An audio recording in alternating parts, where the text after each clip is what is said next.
hair. We either want more of it or less of it. It's a constant dance between satisfaction and dissatisfaction, between style and status, rebellion and conformity, function and fantasy. Hair can be self-expression, and it can also be social commentary.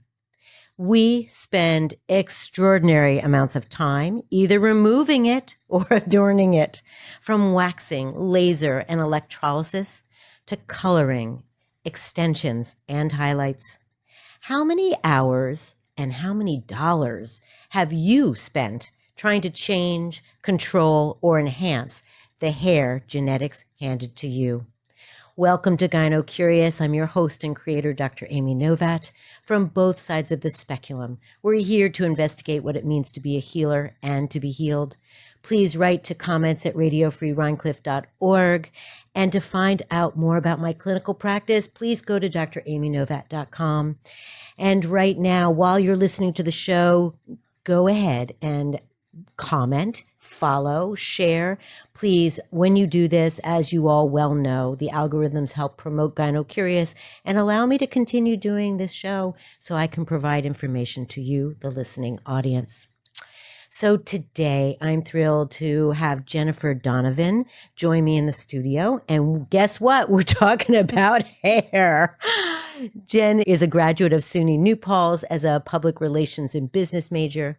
And while in school and afterwards, she worked as a hairstylist and salon coordinator, working in diverse settings, creatively styling rock and roll stars, theater and film actors, and opening Le Shag, a salon in uptown Kingston, New York, helping individuals discover their unique styles. Welcome, Jen. Hi. It's so nice to have you here. Thank you for having me. So, hair is just something that it seems to be that those who identify as women are always talking about, again, removing it, styling it, whatever. But before we get to that phenomenon, I just want to ask you, studying business in school, did you have a sense that you were going to create a business and you wanted to have that background?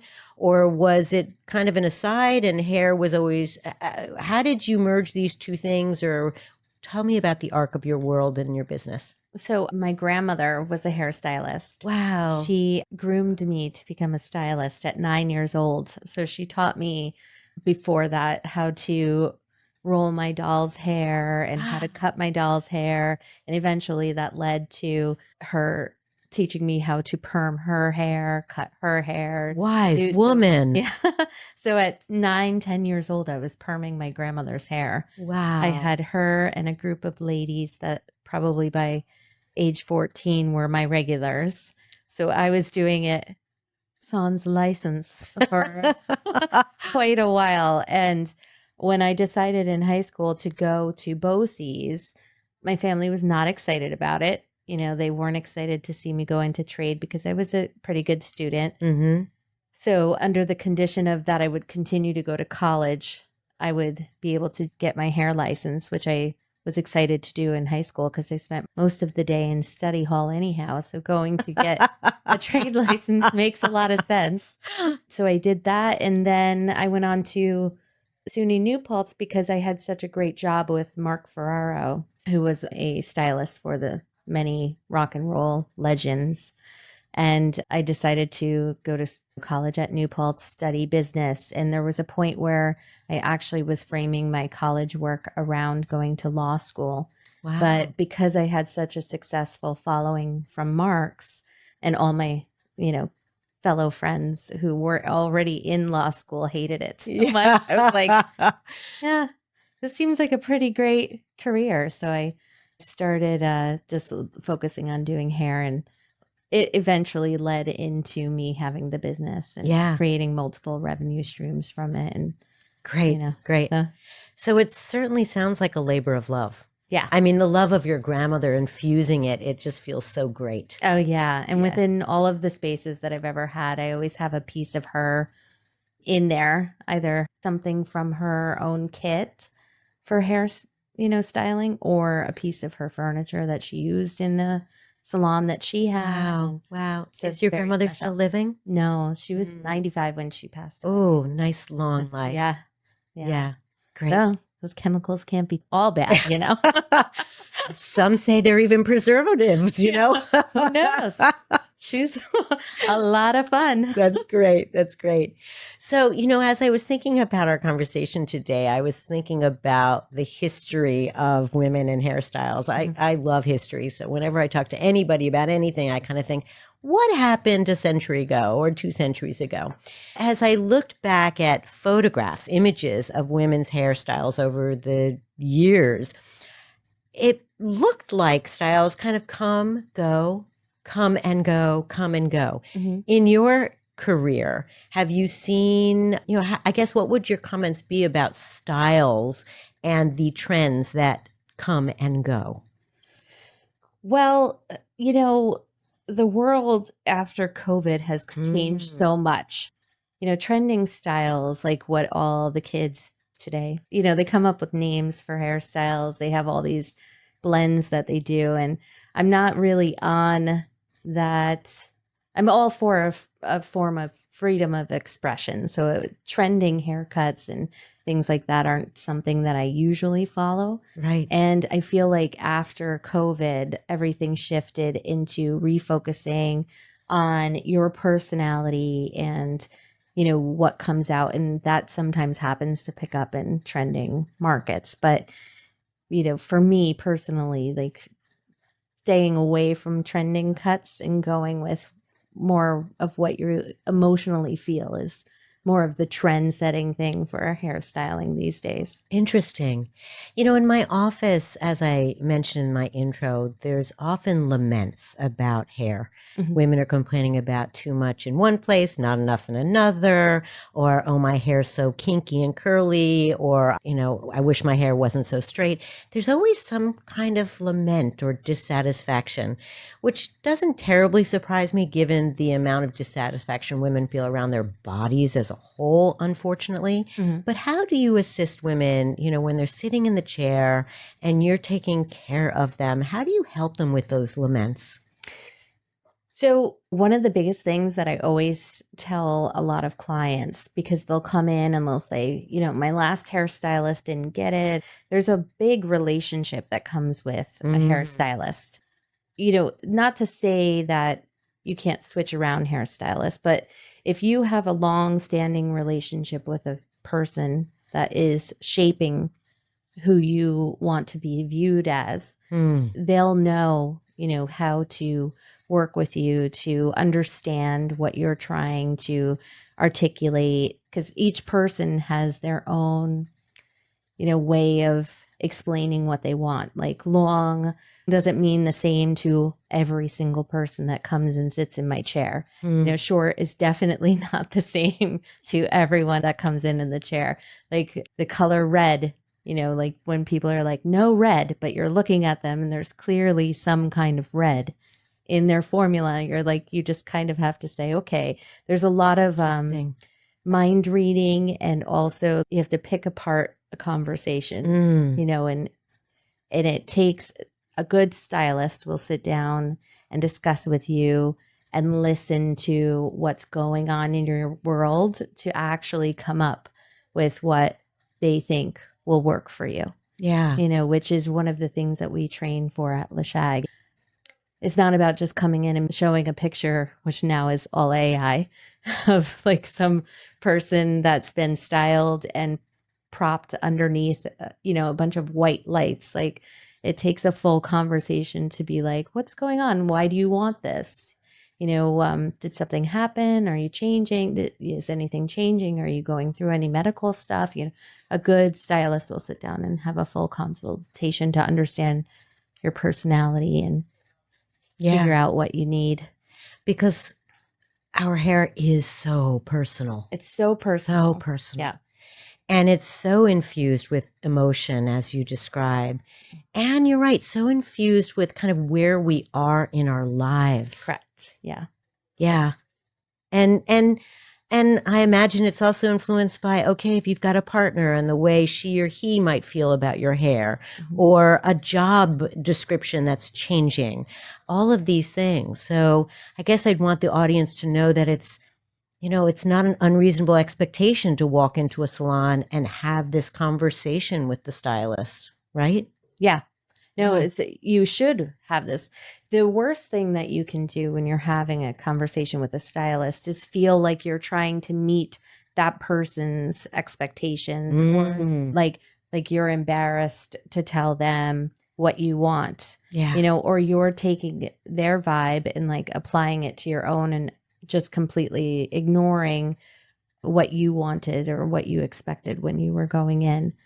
It's so important to be able to sit down with a person and to have a mutual conversation regarding an outcome that's what's going to go out into the world. Yeah. In a way, that's the response to kind of bucking the trends, because so many women feel like, oh, I got to follow a trend. And of course, the trend isn't speaking to who they are personally in any sort of way. Yeah. We went through that moment where it was like, I forget which it was because I really don't follow those trends, but it was like everybody was coming in and women over 35 were afraid to have, it was either a side part or a center part. And it was like, this is a true, which of course, that's like our whole premise at Le Shag is like, we want to empower you with your hair. So we're not going to judge you that, you're following this trend. Right. But also we're like, this is nuts. Like, this is going to be over so fast. And I'm not doing it. That's so funny. Yeah. I was also thinking about how I have friends in my life who are really willing to make huge changes in their hair. Mm-hmm. I mean, everything from the color to the cut. And every time they go to the salon, they're really changing it up. Where I must admit, I am rather conservative about what I do to my hair. Mm-hmm. Historically, I used to claim, well, it was true. Because of my work, I always needed to pull my hair back away from my face. I couldn't imagine. I used to see some of my female colleagues who would let their hair hang in front of them as they were doing GYN exams. And I'm like, oh my God, don't you want to like push it away? And you have gloves on. The whole thing was just, I had to have it pulled back. Mm-hmm. Now that I'm not doing exams, I've tried to be more courageous, and I've gotten there a little bit, but I must admit, and I wonder whether you and Jen Hammoud, who's here in the station today, hello, I want to talk about the trauma around bad haircuts. I have a memory that is so vivid. I must have been like 19 or 20, and I was visiting my sister in LA, and I missed my flight. And what did I decide to do? Walk into a salon completely not knowing anything about it. And of course, this was way before you could look online and see reviews, and said, I want a haircut. I had hair down to my tush, and I got one of these asymmetric cuts. Oh, wow. Really short. It was so awful. It was so awful. And to this day, I think when I go for a haircut, I think I can't ever do that again, because it was just so without thought. What about you two? Have you had bad haircuts? Oh my God, yeah. I went through beauty school. Of course. What do you mean? Okay, you got to tell me about it. Tell me one haircut that was like, just, you can't believe you let someone do it to you, or you did it to yourself. One time I had hair also down, all the way down my back, and I used to bleach it all the time. Wow. And I had a male hairstylist friend who took it upon himself to just cut it off. And when I say cut it off, like, I mean, literally short, which is really actually short, which means it was an inch long on my head. And my sister just happened to bring it up to me yesterday. She was like, do you remember that haircut? I was like, I thought you had a ponytail, because I was staring at her and I had tears in my eyes. And I was like, don't I look different? And she was like, why? And I was like, you don't get me. And I like turned around and she was like, I couldn't believe it was gone. It was just all gone. Yeah, but all gone. Oh my goodness. Yeah, that was not only shocking to myself, right, but to the entire community. They were used to seeing me as a long blonde, person walking around, and They, So funny. Yeah. So funny. So All right, I Jen, have a- what about you? Well, I just have a question. So how did you feel about yourself and your beauty with the new do? Oh, that's good a very good question. question, Jen, because, hair is about identity, Yeah. which my identity does not mix well with short hair. I like to hide under this long mane. I hear ya. I hear ya. I would never do that again. I love it on other people, and I certainly love to do them, but my head, I have a big old Irish head. I think, no, it didn't work. I have a story similar to Amy's. I was 18 and Jen is my hairstylist. She has to get someone to hold my hand when she cuts my hair. And it's because of this experience. So I went in. I was traumatized. No, it's like awful. So I have like curly, frizzy hair. I didn't know about product. And I went to somebody's person and it was a male. And he said, "Oh my God, I have the best hairstyle for your hair." And I'm like, "Really?" He said, "So you have to turn around." And That's how they got me too. so I couldn't watch. And like Amy, it was asymmetric, super short, and it was like sort of like feathered in the back. So there was like no hair left. And I saw the hair like, falling to the ground. I was like, "Stop, stop." Yeah. And he was like, "I can't. It's like, it's too much. I already did it." And that's the worst. Then it gets worse from there. It gets worse because you break the spell right. that they're under. That's right. And I turned around and he was like, "What do you think?" And I'm like, I couldn't speak. So I went home. My brother's 5 years younger. He's 13. I go to open the door. And he slams the door in my face. He's like, "What did you do to yourself?" Yeah. And I was like, I knew it was bad, but like the confirmation from my younger brother who doesn't really care, that was it. And that was it. That was the last short haircut I've had. Yeah. That was But it. it really does say something about not only bad haircuts, but also about our identity. Mm-hmm. Yeah. How people see us. And it's just true. We're all long-haired ladies. Like, in what world did somebody think that would look good on me? Because it didn't. In his world. In his world. Well, that's He the only other saw thing. you for a moment. He just met you. That's right. Yeah. That goes back to what you were saying. Yeah. That the relationship is so key. And sometimes that can work out. Like you could go, my brother, speaking of brothers, my brother he had long hair at a high school trip, and he went to France with his class. And for some reason, he saved up his money. He was going to go there and cut all his hair off. And he did that in a salon there, obviously not even knowing the language. And he came out with an amazing haircut. And it was still to this day is one of the best haircuts I've ever seen. Wow. So it can work out sometimes. Yeah. I guess it's some people call it fate. That, sometimes they're just fated to have the best haircut of your life and sometimes not quite. Yeah. So I'm sure there are listeners out there who are kind of curious about these A-list clients that you've met and know and whose hair you've cut. And I'm curious, it's a rhetorical question. I'm sure they're just as critical of their own hair as those of us who are not A-listers. But how is it for you to be on the, where you're cutting someone who's really famous, who's about to be photographed? How does it feel for you? Are you more nervous? Do you take a different tact? How do you approach them? It's interesting because celebrities, so we're all hired to be there. It's not like a client who is now only hiring me to do this job. Like we're all paid professionals to be there. They know what they want. So they're very clear about exactly what they want.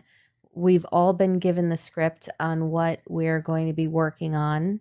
And I generally work with a group of other professionals who are providing like another service component of the beauty part within the whole scene.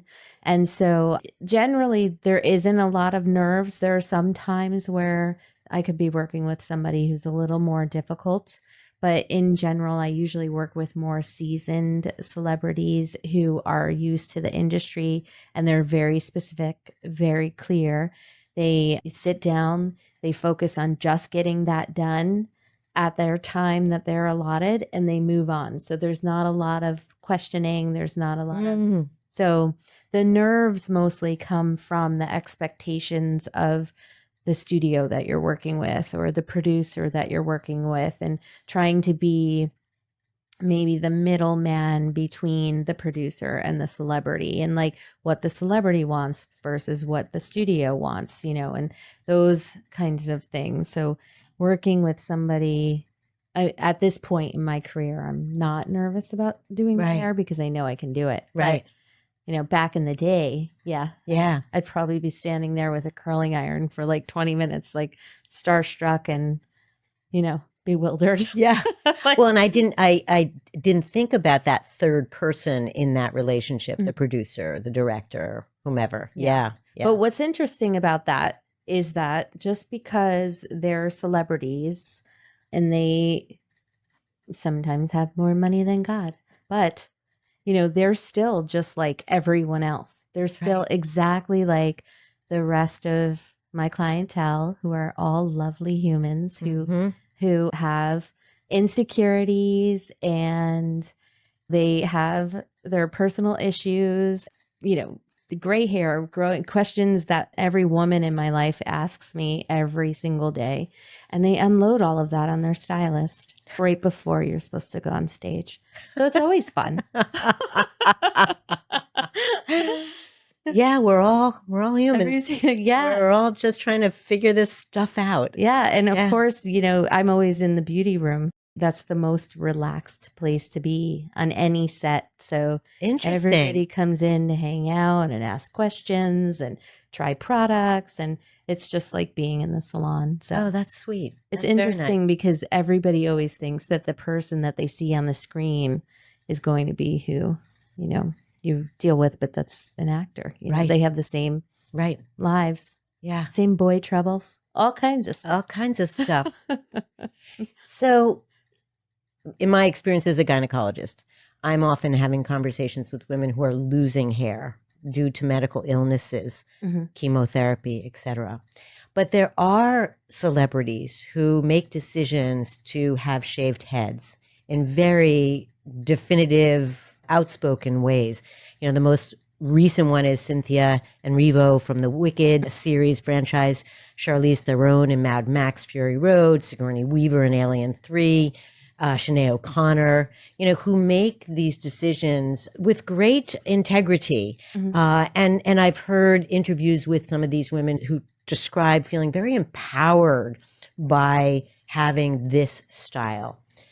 Thoughts, comments, reactions, your experience with women who make that decision?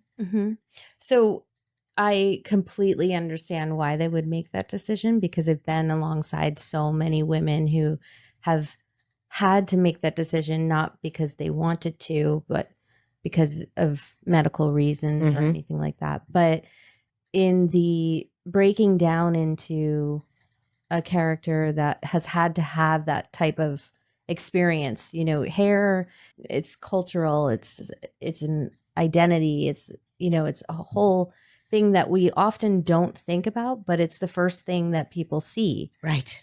So there is an expectation of how somebody might identify with you, or kind of categorize and define you. Who might define you, a certain way. So having to become a character who has been through some sort of trauma, or, some sort of self-reflection that caused that, suddenly like take it all off. I stand out. I want to be, I'm not going to fall in line with everyone else and I'm my own creature. I want to be my own identity. Like, that's why these people choose to do that, because it's a huge thing to do, especially for actors who have that whole facade of like, they've got the glamour and they've got the long hair and they've got this, and, suddenly taking all of that away is I would assume, very empowering. Yeah. Too. Well, and also particularly for folks who identify as female, Mhm. hair has been related to sexuality Right. and sexiness. So to make that decision particularly is against the grain, right? Right. Yeah, yeah. Yeah. You intimated that you also have worked with women who have lost hair due to chemotherapy and other medical conditions. Mhm. How do you assist them? How would you talk to someone who's listening as an audience member who is curious, like, I know I'm going to have chemotherapy. I've been told that I'm going to lose my hair. How do I cope with that? What would you say to them? I mean, it's a really intense conversation. Yeah. You know, as stylists, most especially when you have a client who has been so particular about their hair. You know, when we see people in our chair, I always tell my staff when we're doing trainings, that's not who the public sees. You're seeing this very vulnerable, very deep internal parts of, you know, this human who like they feel like maybe their voice isn't being heard and they want to know how else to get that out there. Your hair is a total reflection of where you are in your life. Yeah. So having somebody who is going through a process where they have to cut their hair off, you have to, as a stylist, the best thing you can do is just listen and be supportive. And at that time, you know, try to work with them to see if there's way we could, you know, stages and phases and, you know, coming up with plans so that they feel still empowered, because the mental health during those transitions or during those times is also the most important thing. So giving them time to lose it is also like a process, you know. So in so many ways you go through this with them. But for me personally, I usually try to, you know, I just come up with the best scenario based on the healthcare that they're getting so that we can hold on to as much as we can so that they don't look in the mirror and feel like a completely different person. Yeah. So that then everything else, you know, you try to keep the positivity up. And so we have at Lashag like wig programs and stuff like that because I blend my theatrical groups who are Broadway people who build wigs for these shows, and the studios pay zillions of dollars for them. And then we take them and we reuse some of those wigs so that we can give them to clients to use. And they are, you know, second skin to your natural hair. So it's, you know, it works out that way. So we do a lot of wig building stuff, and I use a lot of my connections from the city and now up here. Oh, that's terrific. To help with that. So yeah. And now it's like we see a lot of people going through medical treatments that are causing hair loss. So, yeah. It's not just chemotherapy. Yeah. Yeah. So since we're talking about ill health, let's just talk about health a little bit. Women talk about having healthy hair and unhealthy hair. And we talk about healthy products and unhealthy products. There's a lot to talk about. Let's just start with how you see or define healthy hair, healthy scalp. So my biggest thing, if you have been a client, I talk about blood circulation on your scalp, especially after working with ballet dancers. I absolutely feel like my theory, while it might override some medical journals, works, because if you keep your hair in the same way, you will lose your hair. You stop the blood circulation, you stop the blood flow, you stop the oxygen getting to your scalp. So you have to change your hairstyle a lot, brush your hair at night, you know, get the dead skin cells off of your scalp, create room for growth, and creating like a healthy scalp is one of the most important things. So that is number one for getting moisturized, healthy, shiny hair, long, strong hair, you know. So women are going to want to know, how do I maintain a healthy hair? Well, it really there's so many factors. It really depends on where you're living, what your lifestyle is, what your water type is, what type of products you're using at home. There's not one answer Mm-hmm. to all of it. A healthy diet is a huge thing. Using clean products, paraben-free products is another thing. Maintaining a routine that is similar to your face. Like you wouldn't just not wash your face ever. At least you'd hit it with water sometimes. I don't know. But the once in a while, Right. giving your hair like a good brushing and, mainly your scalp and less of your hair, but your scalp is an important factor in everything. Yeah. So let's talk about shampoos and conditioners. You walk into any pharmacy, any grocery store, and there are 1,000,001 different products out there.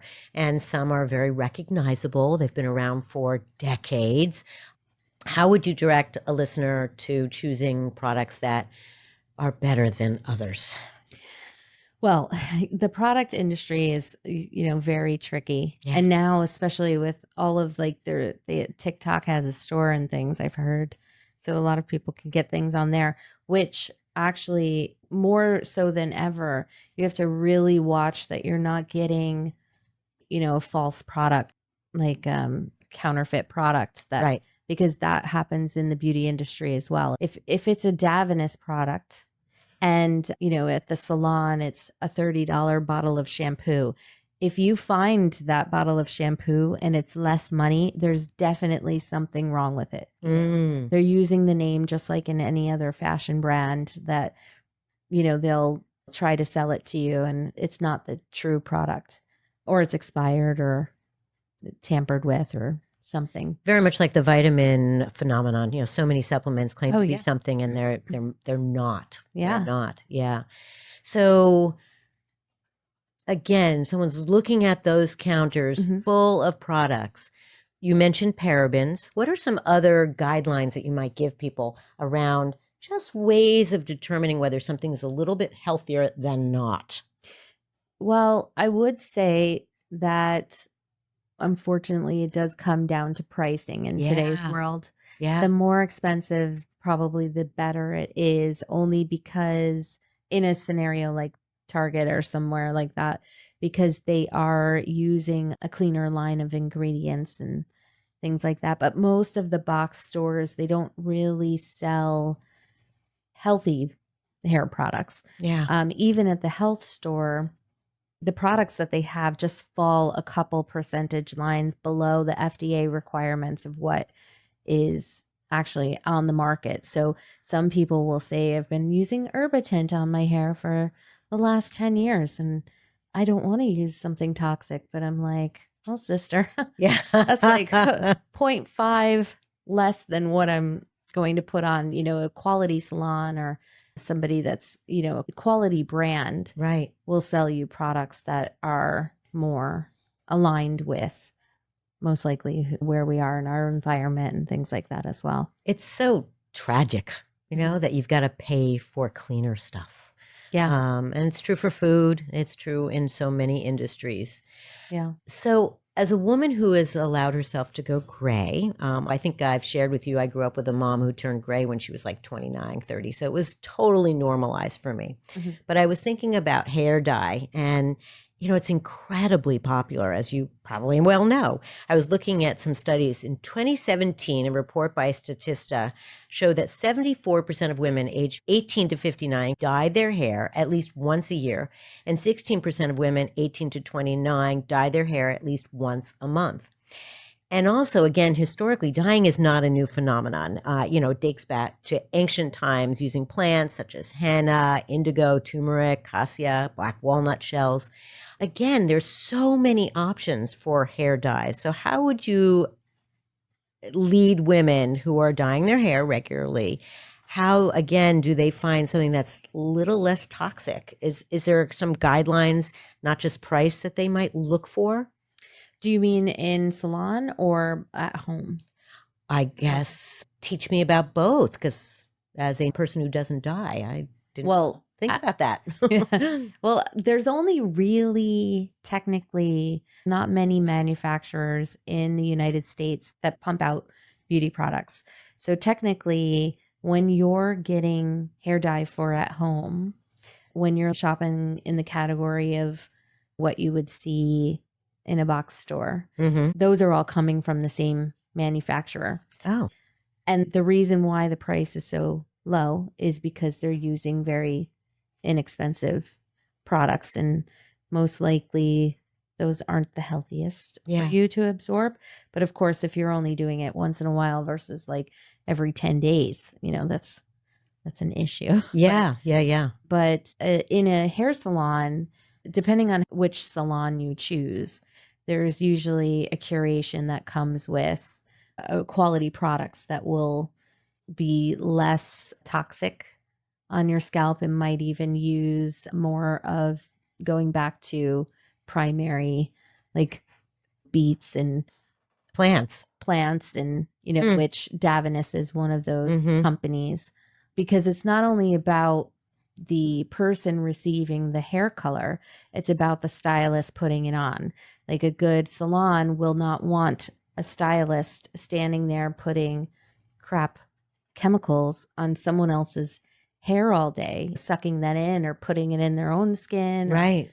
So hair salons that are really focused on, providing everyone with cleaner products, the hair color will be significantly different and usually is surrounded by organic material and better working environments and better growing environments. And there's a whole philosophy behind the impact of what hair color does to the environment. And yeah, as an obstetrician, a very common inquiry was, can I dye my hair while I'm pregnant? And oh my gosh. What's your answer on that? Well, the American College of OBGYN went back and forth, and to some degree it had the same response as you in terms of how often are you going to be dyeing it. Try to avoid the first trimester.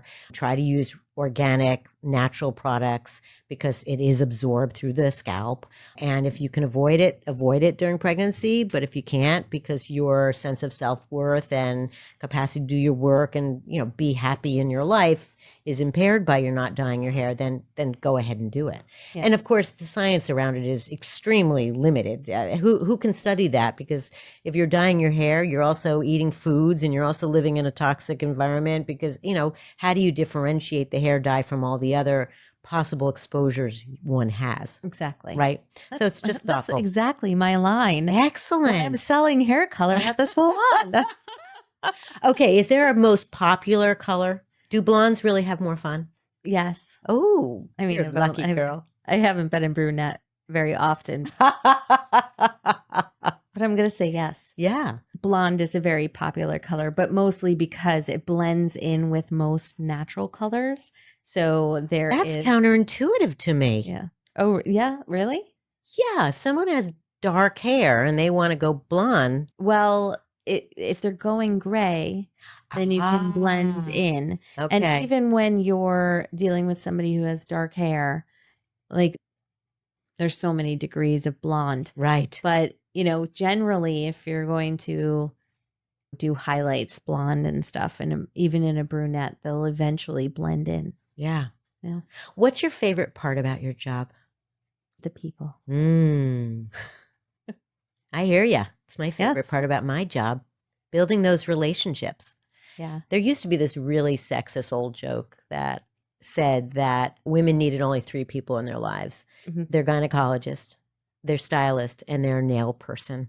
And maybe it's true. I don't know, but I think certainly they're really personal, they can be really intimate relationships. Yeah, I'll tell you, I cover a lot of positions just as a stylist. Oh my gosh, you got therapist. Yeah. Their doctor. Sometimes. Yeah. Not as good as you, of course. Well, who knows? Who knows? Sometimes I'm their doula. Yeah. That's right. No, I mean, there's something, as you pointed out earlier, there's something really vulnerable about sitting in that chair. And if you've established a relationship with your stylist, you're willing to share a whole lot, right? And that's kind of great. As long as it's safe and there's trust, mutual trust, it's great. Yeah. Great. At LaShag, we have it so that you can see any stylist because we really try to work with everyone's schedules. Mhm. But across the board, there's a general vibe where even if you haven't seen, Alyssa ever, you often sit down and just pick up where you and I left off. but now you're with Alyssa, so there's like that love happening. Well, that there. you've built community there, which Yeah. is evident by that story, right? That everyone who works there is part of something that they feel good about and are contributing to. So the other thing that I hear a lot about is the thinning and change in hair quality as we age, Yeah. as we go through the perimenopause and menopause. So can we talk about it? How do you help people with that and your thoughts about it? And let's just talk about it, please. So when women are starting to experience change, which again, going back to COVID, before COVID, when I was working with clients who I had worked with them for like years, and even if they had seen somebody else and then they hop back in my chair to go over like, I'm experiencing these changes and what do I do? What do you think I should do? And we're coming up with a whole diagnosis of what they'll need. Over time, I learned to spot when a woman was going through the initial stages of perimenopause because of, hair loss and dry skin. And there were many things that I'd have to ask to check the boxes. And then I would not say it, but I'd know. Right. And then I'd be like, okay, well, let's come up with this. Let's change these things at home because water has a lot to do with irritating you in your house and how your hair will come out, because everything sort of changes and it's shifting so dramatically in short periods of time. Like 1 week you could be totally fine and feeling normal and and then the next week suddenly your hair is all coarse at your scalp and you've got like a whole new texture going on in the back and there's I know like nothing about that. yeah. Yeah, Do you know what I'm getting at? I No. do. So, it's all about just being flexible with one another and understanding and willing to listen because a lot of times people often are like, no, that's not, nothing else has changed. But deep down, I know everything is changing. And Right. we all have to recognize at some point, even though I'm the worst one to say this, like when we're getting older and things are going to change and suddenly your hair is super dry, it can't always be my fault. Even though I'm willing to take it, You're such a good egg. So let me just remind the audience that, the reason that hair loss happens as we age is multitudinous. Yeah. Everything from hormonal changes, of course, to genetics. I always ask a woman, can you tell me about your mom, your grandmother, your sister's hair as they got older? And if everybody started getting kind of this thinning in the front, well, it may be very much a part of your genetics. And okay, we can respond to that in the following ways, but there's not a whole lot I can do to change those genes. Just the normal aging process that we know that the hair growth cycle shortens, follicles produced are thinner, they're shorter, and just less dense, wider apart. Nutritional deficiencies, stress. Did I mention stress? Well, that's what I was saying with the COVID, there was so much stress. Yeah. It became hard to differentiate what was actually going on. Like people were at home. Who knows when things were going to open up? And, Right. you're with the kids. It's like, a lot of younger and younger, it seems to be that you're experiencing women coming in with hair loss, which we haven't seen in the past. Right.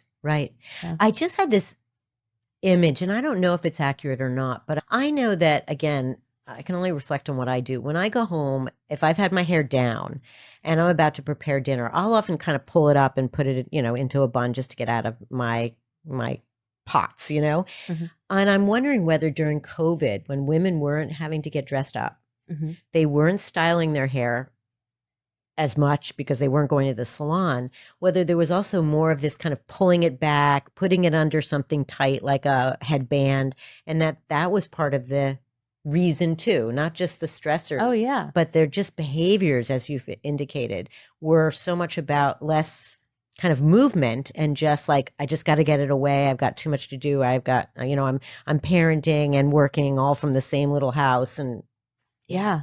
I mean, often like women will come in and they'll be like, my hair is just falling out like crazy, and then I'll ask them about what they've been doing, how they've been wearing their hair. And often they'll say like, well, I just throw it up. But I'm like, if you're throwing your hair up every day, and then on like the third day you decide to brush it, of course, all of that natural shedding is going to come out in one big clump. So it's not necessarily that you're losing hair, but that you're not changing it enough.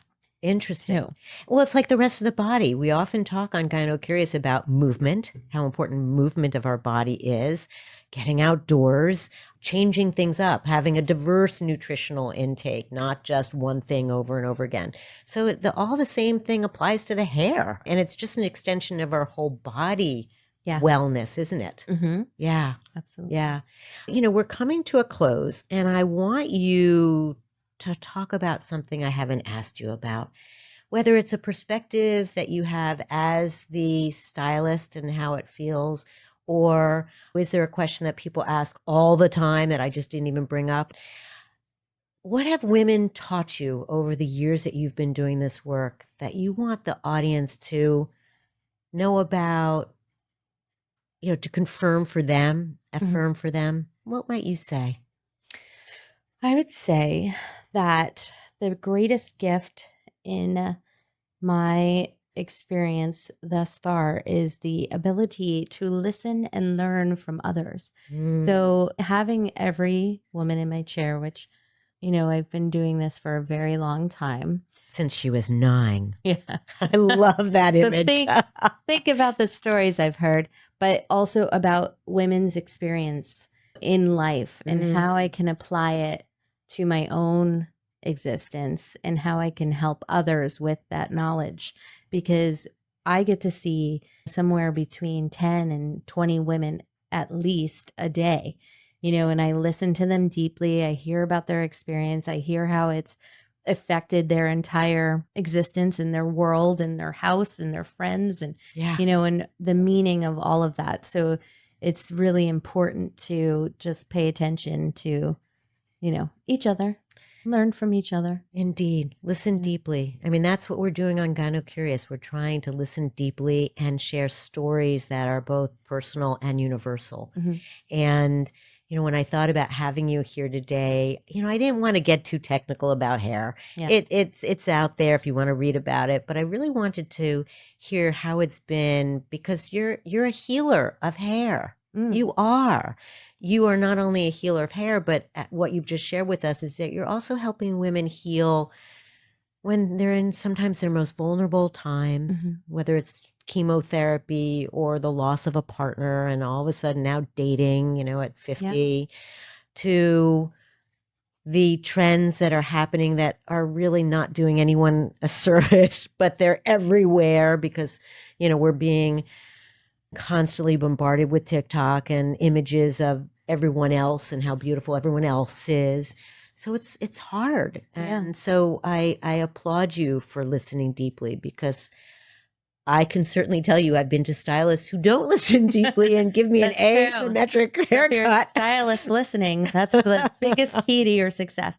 But also, think about that person when they come in and they have a great experience, and how that would reflect, like putting that person out into the community, how that reflects to everybody else. It's like we're rebuilding the world one head at a time, But also I did want to mention that Le Shag, not only is it named after a big haircut, it's, the shag is the best haircut, but it ultimately was named after Jane Fonda when she did the Clute cut.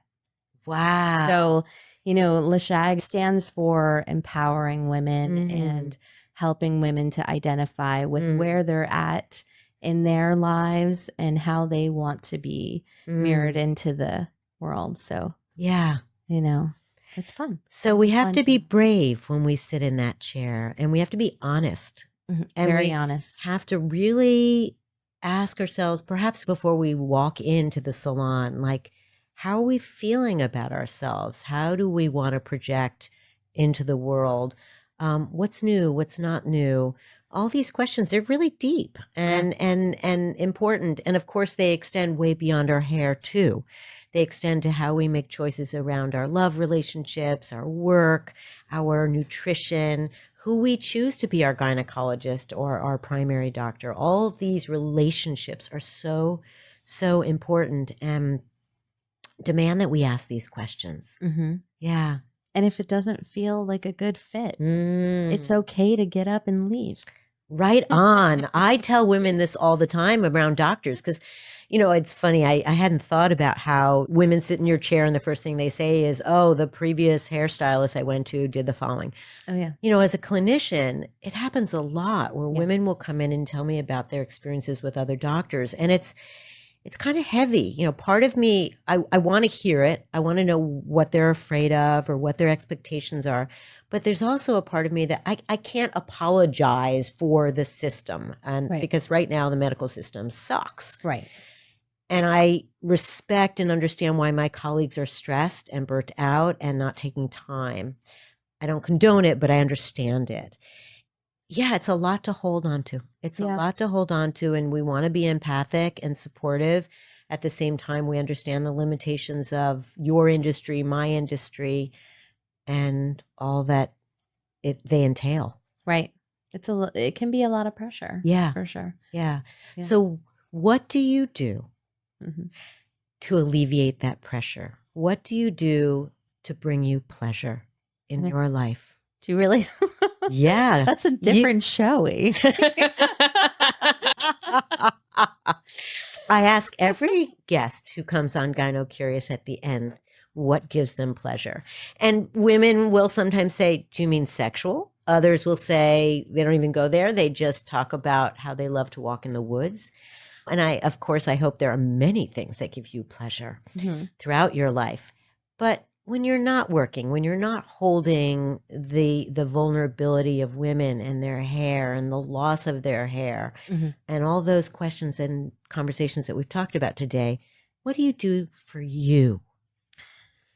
Oh, gosh. Well, I'm also a mother, so Not a lot of I don't- time, right? Yeah, I don't have a lot of time for me, but usually, a good run, Okay. a good drink at the bar, Yeah. good drink at your local watering hole What's your With favorite your- drink? with your buddies, Yeah. Prosecco, Prosecco. Mhm. Okay. of course. Yes. And time with your friends. Yeah, mostly time with my colleagues, which are my friends. I should Yeah. clarify. Don't anyone get offended. They wouldn't let that one slide. There They're you all go. my best friends. Being able to have a great team around you that you can sit with and have a drink and talk about these things and know that we're not judging our clients because we're sharing the details and the stress of the day, but that we're all there to help this individual get to where they need to be and also willing to take the abuse at times and then laugh about it later. Laughter. Over. Laughter. You I know. think anyone who's in the caring industry has to spend time with folks who are doing the same thing. Who understand it. Absolutely. Because there's a love that comes with it. There's no Absolutely. hate, and we all just have to get through it. So if it means that you have to release on me this wild expectations, and that comes with yelling and whatever else, Yeah. I can take it. Yeah. I'm just going to talk about it with Steven later.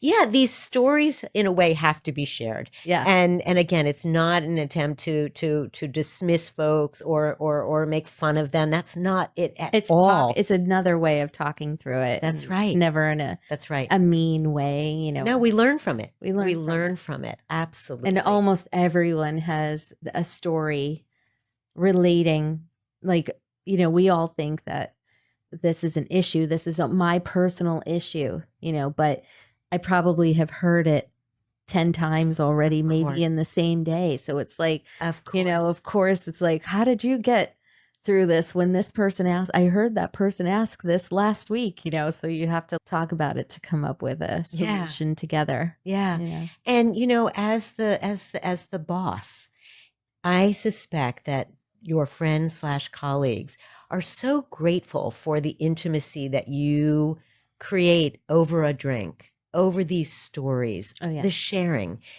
It's just so impressive because I'm sure there are salons and all kinds of places of business where there's such a firm hierarchy that the owner, the boss never goes out with everyone who they work with. And that's such a shame because it's such a rich resource and a Really way is. of building community.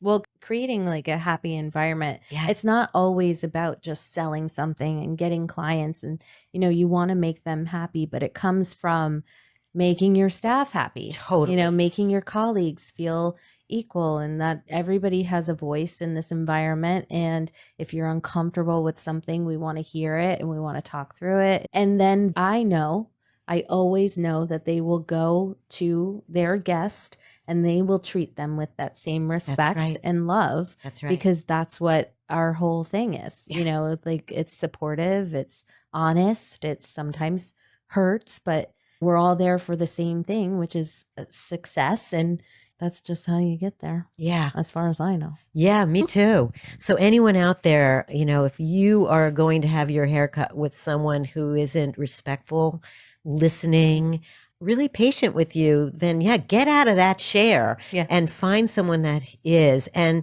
Jen, if someone wants to find you and your colleagues, can you tell us more about Le Shag and how they do that, please? So we have locations in Kingston on Fair Street. And then we also have Woodstock on Tinker.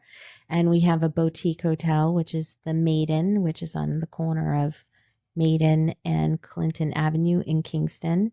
And that is a more specialty place where we do a lot of private consultations for wig building and various things that you might need a quieter setting. Lots of bridal stuff there as well. Great. And then we have online. We still go to the city. A lot of us are editorial stylists, so we travel back and forth. So that's booked through the main line, the hotline. Great. If someone lives in Connecticut or Texas and they're listening to this show, is there a resource they can go to try to find a great salon, or is it mostly word of mouth? So we help a lot of stylists. So I've worked with stylists all over the world. And at Le Shag, we help to get our friends, colleagues who we've worked on sets with. We do get them regular work as well. So you can check in at Le Shag. Oh, great. Email if you're in a position. There's a lot of apps out there, with supercuts and things like that. There's not a lot of quality control. So I can't really suggest those things because, it's not great. I've done it before and my clients told me never again. So. Okay. Well, I'm glad that they can go to Le Shag and find some resources there. So thanks so much. And a lot of our stylists do travel as well. Oh, fantastic. Okay. House calls. Jen, thank you. Thank you. I'm Thanks so for having me. happy to have you. Good. And thanks to Jen Hammoud and Maddie Rosenberg, the co-producers of the show, and to David Hoffman, my editor. Until the next episode, please listen to your instincts and intuitions. They are the greatest of teachers not to be ignored. Please stay curious and well.